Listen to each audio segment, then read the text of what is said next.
नमस्कार प्यारे बच्चों, हम पढ़ रहे हैं एडग्रेड अभ्यास पुस्तिका। आज हम पढ़ेंगे कक्षा चौथी का पर्यावरण विषय का पाठ 24 दूर देश की बात। इसके हम प्रश्नोत्तर हल करेंगे। पहला प्रश्न है बहुविकल्पी प्रश्न में देखेंगे। सही विकल्प चुनकर लिखिए। आ नंबर का प्रश्न है आबू धाबी इलाका है, इसका उत्तर होगा गर्म और रेगिस्तानी। आबू धाबी इलाका जो है वो गर्म और रेगिस्तानी इलाका है। बा नंबर का प्रश्न देखें, अगर आपको कम समय में लंबी दूरी का सफर तय करना है तो कौन सा साधन सबसे अधिक उपयुक्त होगा? इसका उत्तर है हवाई जहाज। सा नंबर का प्रश्न देखें, केरल में पाए जाने वाले पेड़ों का समूह है नारियल, केले, कटहल। यह हमारा सही ऑप्शन होगा। पहला विकल्प हमारा सही है, नारियल, केले और कटहल केरल में पाए जाते हैं, ये पेड़ हैं।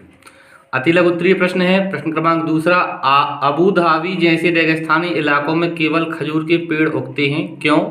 इसका उत्तर है आबू धाबी में तो सिर्फ खजूर के ही पेड़ दिखाई देते हैं, क्योंकि वही एक ऐसा पेड़ है जो वहां उग सकता है। तीसरा प्रश्न है आबू धाबी में कौन सी चीज पानी से भी सस्ती मिलती है? इसका उत्तर है आबू धाबी में पेट्रोल पानी से भी सस्ता मिलता है। चौथा प्रश्न है मलयालम में चिटट्टपन किसको कहते हैं? इसका उत्तर है मलयालम में चिटट्टपन पिता के छोटे भाई को कहते हैं। लघुत्तरीय प्रश्न है पांचवा प्रश्न है रेगिस्तानी इलाकों के लोग कैसे कपड़े पहनते हैं और क्यों? इसका उत्तर है रेगिस्तानी इलाकों के लोग ढीले ढाले सूती कपड़े पहनते हैं।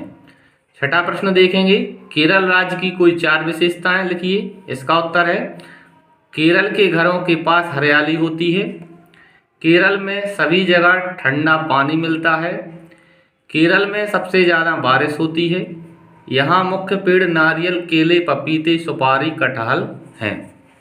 सातवां प्रश्न देखेंगे, शशि और शांता मालू के घर पहुंचने के बाद आश्चर्यचकित क्यों हो गए थे? इसका उत्तर है शशि और शांता आसपास बहुत सारे पेड़ देखकर आश्चर्यचकित हो गए थे।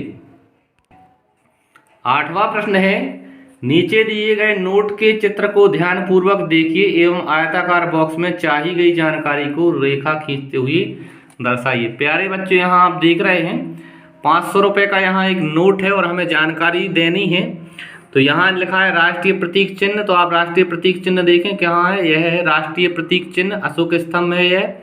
फिर नोट का क्रमांक, तो नोट का क्रमांक 2 जगह लिखा रहता है। यहाँ लिखा है 7 BA 277284, यह नोट का क्रमांक है। और एक नोट का क्रमांक यहाँ भी होता है, दोनों सेम होते हैं। फिर है बैंक का नाम, तो यहाँ देखें आप रिजर्व बैंक ऑफ इंडिया यहाँ लिखा है जी, रिजर्व बैंक ऑफ इंडिया। फिर यहाँ नोट का मूल्य, तो नोट का मूल्य यहाँ भी लिखा रहता है अंग्रेजी, और यहाँ देवनागरी में 500 रुपये और यहाँ 500 रुपये। फिर गवर्नर के हस्ताक्षर, तो गवर्नर के हस्ताक्षर आप यहाँ देखें, गवर्नर के हस्ताक्षर हैं जी, गवर्नर के हस्ताक्षर हैं जी। 500 रुपये मूल्य वर्ग है नोट का। ये नोट का क्रमांक यहाँ है, बैंक का नाम यहाँ है, और राष्ट्रीय प्रतीक चिन्ह आपका यहाँ अशोक स्तंभ है, और जी गवर्नर के हस्ताक्षर है। इस तरह से आप इस नोट को आप प्रैक्टिकली भी देख सकते हैं। 9वां दीर्घोत्तरीय प्रश्न है पाठ के आधार पर लिखिए आबू धाबी और केरल में क्या अंतर है? तो हमें पता है आबू धाबी जो है वो एक गर्म रेगिस्तानी इलाका है, और केरल जो है वो क्या है, ठंडा है।